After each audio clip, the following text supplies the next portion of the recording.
My father's past showed up on my doorstep with a birth certificate and a desperate plea. I'm a 38-year-old man, and until last month, I believed I was an only child. My world was built on a foundation I thought was solid, but it was shattered by a single unexpected phone call. My father, Robert, passed away 8 months ago after a short, brutal fight with pancreatic cancer. He was a quiet, hard-working man who built a successful auto repair shop from the ground up. He left me everything in his will. The family home in a quiet suburb of Portland and the business, which has been my livelihood since I was a teenager. The total value is somewhere around $650,000. My mother had died years earlier from a sudden illness, so it was just Dad and me. We were close, especially after Mom was gone.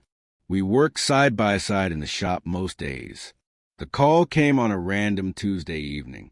A woman's voice, young and trembling with nerves, asked if I was Michael, Robert's son. When I confirmed, she took a deep breath and said, "My name is Jessica. I believe I'm your sister." I actually laughed at first, thinking it was a prank, but she was dead serious. She said she was 29 years old, the product of a brief affair my father had with a woman named Cynthia back before my parents had even gotten married. I was blindsided. My parents had a happy marriage, or so I'd always believed.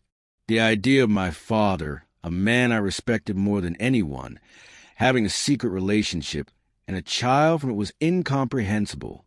Jessica was prepared for my disbelief.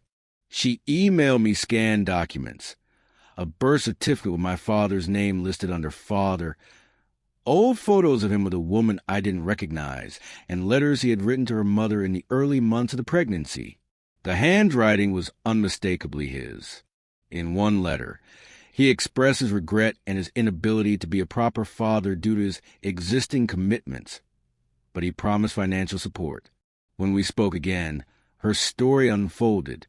She explained that my father had provided for them, but quietly, he sent monthly checks that helped, but were never enough to lift them out of a state of constant financial worry. He was a ghost in her life, a name on a check, a voice on the phone a few times a year. She told me that in the last few months of his life, as he faced his own mortality, he had grown closer to her over the phone. He had made her a promise. He told her he was going to revise his will, to make things right, and ensure she and her mother were taken care of after he was gone. He died before he could make it official. And now, here she was, asking me to make good on that promise. Her request was direct and staggering. She wanted half of the inheritance. Half of everything. $325,000. She was a single mother, she explained, working as a teaching assistant and struggling to make ends meet. Her own mother, Cynthia, was ill and required expensive medications. She wasn't demanding or aggressive. She sounded exhausted, desperate, and utterly convinced of the moral righteousness of her claim. "He was my father, too," she said softly. "He told me he wanted us to be equal in his eyes." I was reeling. My initial reaction was defensive, cold anger. This stranger was asking me to hand over my family's home and half of the business that had put food on my table my entire life. I told her I needed time and ended the call abruptly, leaving her in a silence that I could tell was filled with disappointment. I felt a surge of resentment toward my father for his secrecy. He had left this landmine in my life, and now I was the one who had to navigate the explosion. Legally, my position was rock solid. The will was clear, and she wasn't mentioned. Morally, I was adrift. Part of me felt a deep sympathy for her. She didn't ask to be born into this situation. Her life sounded difficult, and my father had, by her account, acknowledged his failure and intended to fix it.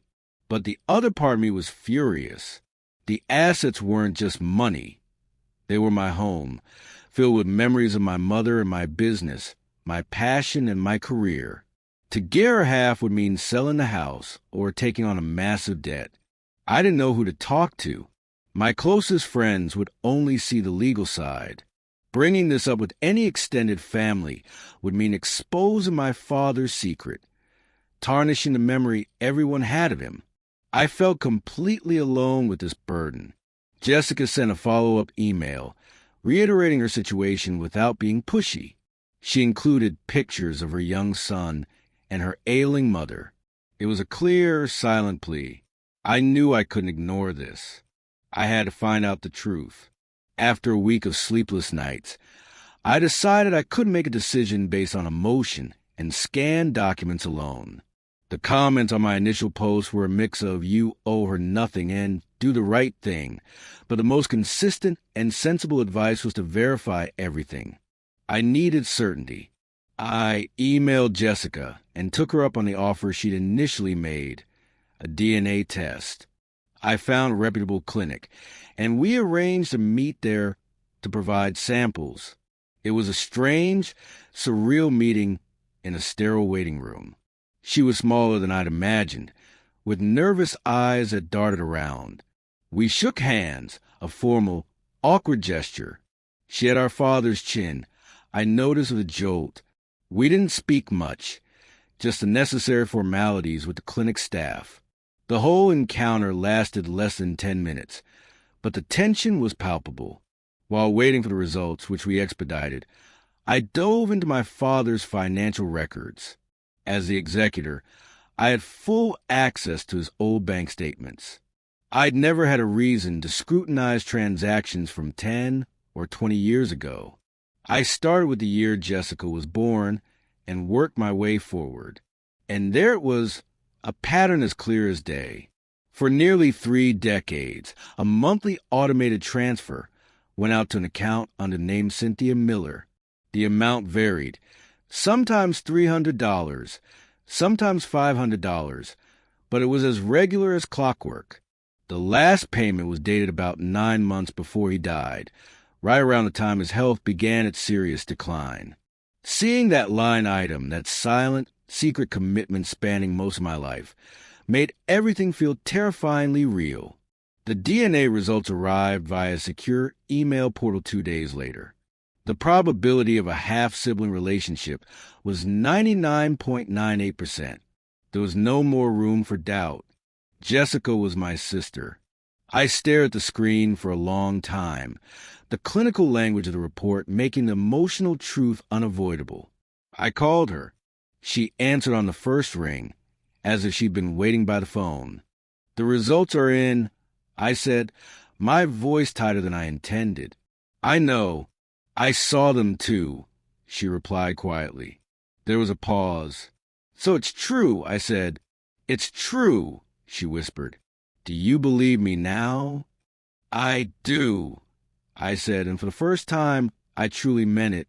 I apologized for my coldness during our first call. She was gracious, saying she understood it must have been a shock. The conversation was cordial, a tentative bridge built over a chasm of shared biology and separate lives. I told her I was still processing and that I needed a little more time to figure things out. She said she understood and thanked me for following through. The call ended, and I was left with a confirmed sister and a moral quandary that had only grown heavier. Confirmation of our relationship was one thing. Understanding her life was another. I needed to see for myself, to look her in the eye and hear her story without the filter of my own shock and defensiveness. I asked if we could meet properly, and she invited me to her apartment. She lived in a small town about 90 minutes away, in a housing complex that looked tired and worn. Her apartment was small but tidy, filled with the cheerful clutter of a child's life. Toys were stacked in a basket in the corner, and crayon drawings were taped to the refrigerator. Her son, a bright-eyed boy of about 5, was playing on the floor. Jessica's mother, Cynthia, was in a recliner in the living room, wrapped in a blanket. She looked frail and much older than her years, her gaze distant. Jessica explained quietly that her mother had early-onset Parkinson's, and the medications were a significant financial drain. We sat at her small kitchen table, and over cups of coffee, She told me her story. The affair was short-lived. A mistake my father confessed her mother had haunted him his entire life.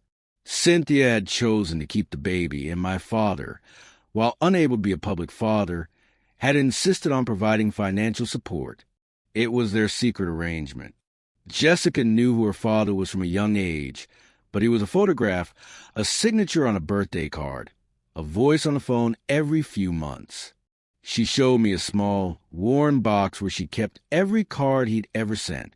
Seeing my father's familiar, looping handwriting wishing, "A happy 7th birthday to my dear Jessica," was a visceral punch to the gut. She met him in person for the first time when she was 17. She described it as incredibly awkward but also profound. He cried, she said, her own eyes glistening. He held my hands and told me he was so sorry he couldn't be the father I deserved. They met a handful of times after that, always in neutral places, always brief. As he got sicker, their phone calls became more frequent. He told her he was working on a way to provide for her future, to finally acknowledge her properly. He promised. She wasn't greedy or entitled. She was tired. She was drowning in the responsibility of caring for a sick mother and raising a young son on a meager income. The part-time care aide for her mother had been let go when my father's payment stopped, and Jessica was now the sole caregiver, which made holding down a steady job nearly impossible. Hearing the details, seeing the reality of her life in that small, struggling apartment, melted away the last of my resentment. This wasn't a villain. This was a victim of my father's secrets. Just like me, I opened up to her as well. I told her about my connection to the house, the memories of my mother that lived in every room. I explained that the business wasn't just an asset. It was my life's work, my identity. Giving up half would mean dismantling the life my father had ostensibly built for me. She listened intently and nodded. "I don't want to ruin your life, Michael," she said softly. "I just want a chance to stabilize mine." We talked for almost 3 hours. There were tears from both of us when I left. We shared a hug that felt less awkward and more like a promise. She said she hoped we could be in each other's lives, regardless of the money. I told her I wanted that too. The inheritance question was still unresolved, but the human connection had been made. I knew what I had to do next. I needed to talk to my father's lawyer. My father's lawyer, Mr. Davidson, had handled his affairs for 30 years. He was a sharp, elderly man with a no-nonsense demeanor. I scheduled an appointment and went to his oak-paneled office, nervous but determined. I laid out the entire situation for him. I told him about Jessica, the DNA test, the bank records, everything. When I mentioned that Jessica claimed my father intended to change his will, Mr. Davidson leaned back in his chair and let out a long sigh. "I was wondering if this would come to light," he said. He confirmed everything. About a year before his death, my father had come to him, deeply troubled. He confessed the existence of his daughter, Jessica, and a profound regret over the situation. He instructed Mr. Davidson to draft a new will and a codicil. The new plan was not a 50-50th split. My father wanted to create a trust for Jessica, funded with $150,000. The family home and the business would still pass entirely to me. My father felt this would allow Jessica to pay off her debts, secure better care for her mother, and give her a financial cushion. Mr. Davidson drafted the documents. My father reviewed them, asked a few questions, and said he would return to sign them the following week. He never did. He was admitted to the hospital with complications, and his health deteriorated rapidly. The ensign will sat in a file in Mr. Davidson's cabinet, a ghost of my father's good intentions. "He was a good man, your father," Mr. Davidson said. "He was just plagued by this one old mistake, and he ran out of time to fix it." The number, $150,000, echoed in my mind. It was significant, but it was not half. It was a considered amount, one my father had deemed sufficient to fulfill his promise without dismantling the legacy he had built for me. Mr. Davidson advised that if I chose to give her anything, I should do so with written agreement stating it was a voluntary gift, a full and final settlement of any potential claims. Legally, I was secure. Morally, the path was now much clearer. I met Jessica one final time, this time at a quiet cafe. I was nervous, but the previous meeting had built a foundation of mutual understanding.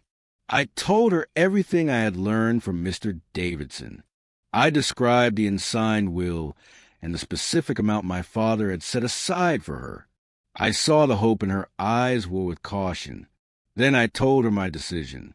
I would not be splitting the inheritance in half.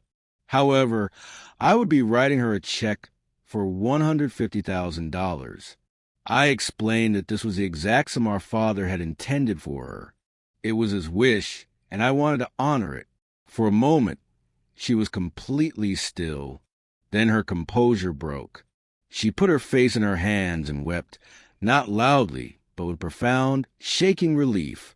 When she looked up, her eyes were full of tears, but she was smiling. "Thank you," she choked out. "Michael, you have no idea. This changes everything. Everything." We handled the formalities through a lawyer a few days later. She signed a simple agreement, and I transferred the funds. There were no arguments, only gratitude. The hug we shared at the end was warm and genuine, a world away from our first awkward encounter. That was 6 months ago.